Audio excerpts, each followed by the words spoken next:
Hello, and welcome to this edition of COVID Ethics Update, a service of the Center for Practical Bioethics. My name is Trudi Galblum, and I work in marketing and communications at the center.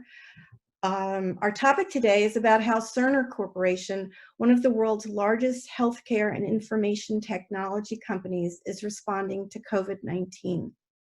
My guest is Eva Karp. Dr. Karp is Senior Vice President and Chief Clinical and Patient Safety Officer at Cerner, where she's responsible for defining the company's clinical practices to optimize user experience, patient outcomes, and organizational execution. She also serves as Vice Chair on the Board of Directors for the Center for Practical Bioethics. Welcome, Eva.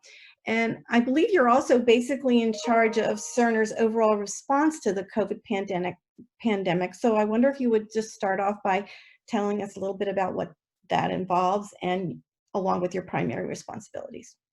Okay, good morning. The COVID task force we set up in February, and I co-chair it with Dr. David Neal, who's our Chief Medical Officer.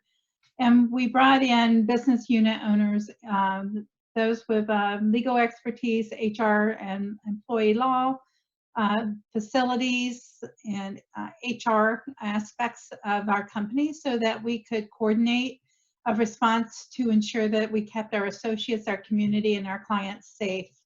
As we looked at the trends of the COVID-19, we knew we would need to go to a virtual workforce. So we essentially worked across our organizations to define what strategies needed to be put in place to ensure that we could support 28,000 associates across the globe from a virtual perspective.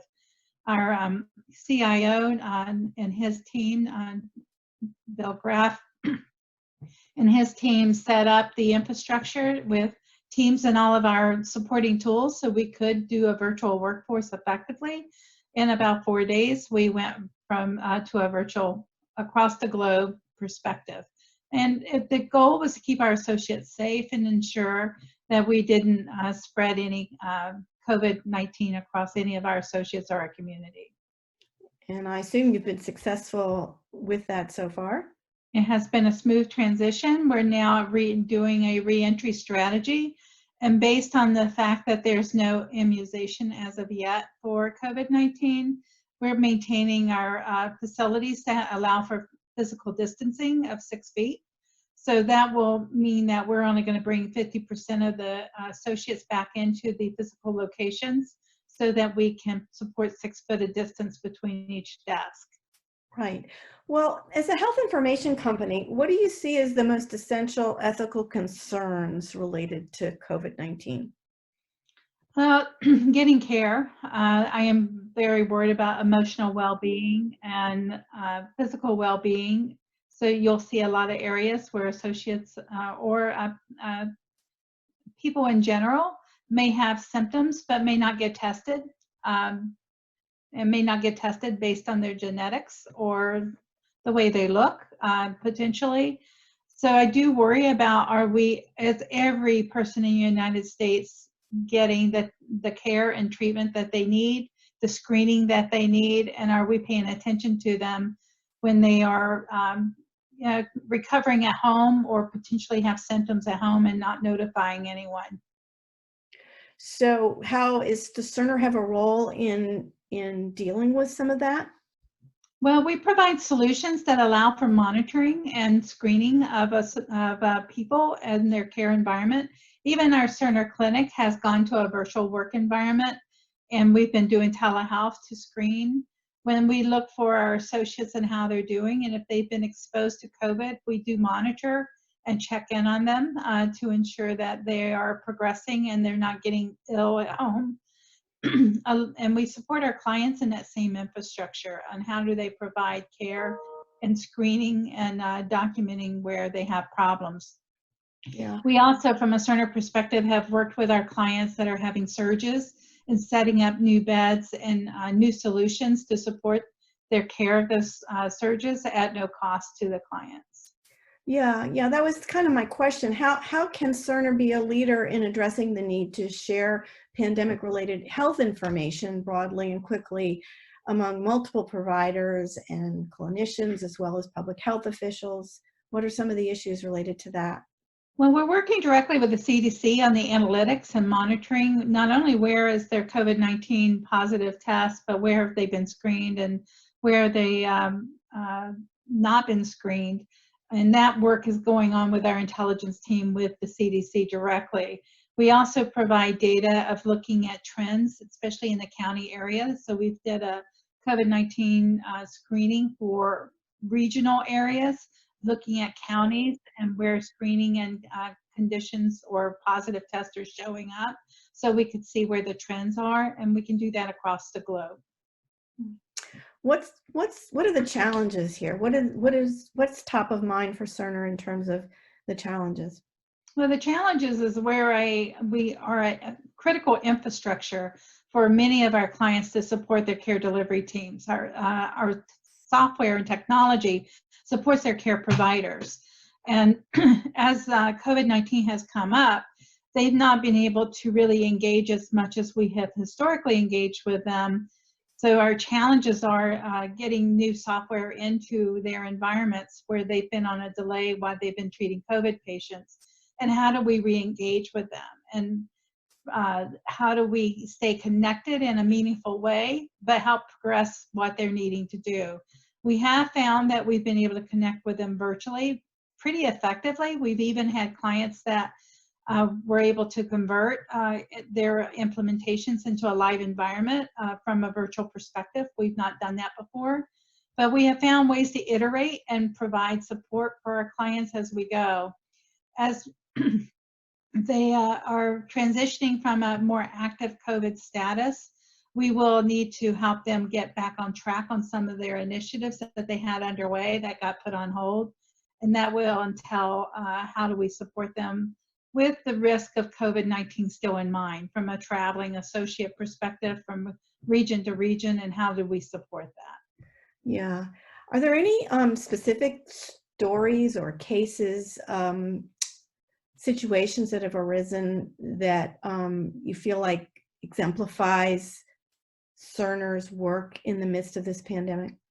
Well, we help many organizations across the globe stand up surge facilities. You know, you saw all the tents going up outside of hospitals and all. Mm-hmm. We were very involved in that in several of our clients, and even in Europe, where they did the Florence Nightingale facility in Europe.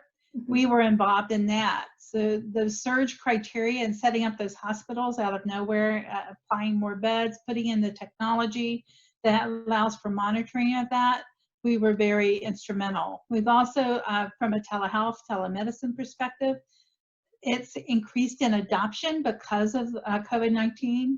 We've supported clients on bringing that along. And it's just been different initiatives depending on what the needs of the organizations were that we were able to support them. Wow, those are aspects of getting through a pandemic that I think the average citizen probably isn't even aware of when they see those tents go up. They don't realize the expertise that has to be behind making that happen. Is there anything else you'd like to say about COVID-19 and the work of Cerner around it? Well, we continue to evolve of looking at how we can help clients with recovery. So many surgeries got put on hold, elective surgeries got put on hold. So we're helping with defining tools to help them know when they're ready to start reentry and start having these elective surgeries rescheduled.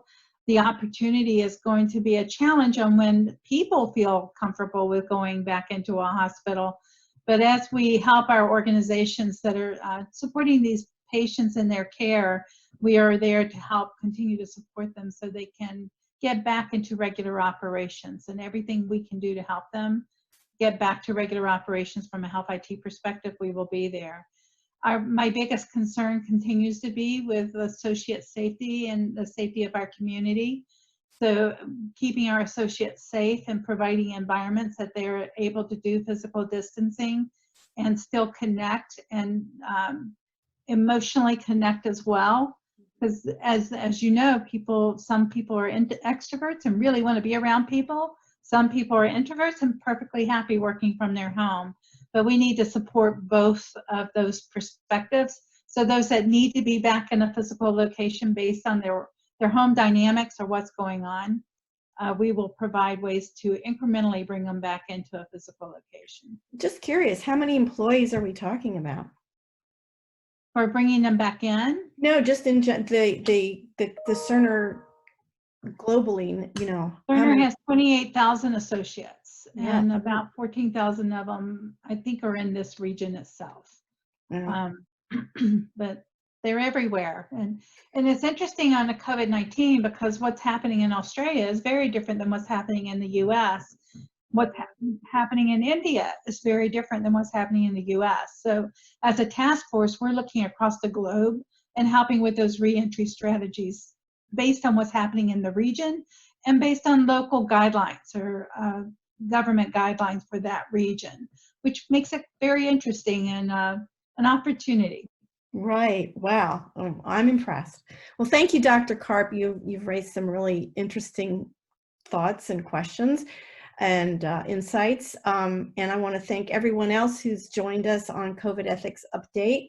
If you have questions or comments, you can write us at covid@practicalbioethics.org. You can also subscribe to our YouTube channel where these talks are archived. And thank you again for joining us, Eva. Be safe and be well. You too. Take care. Thanks. Bye-bye.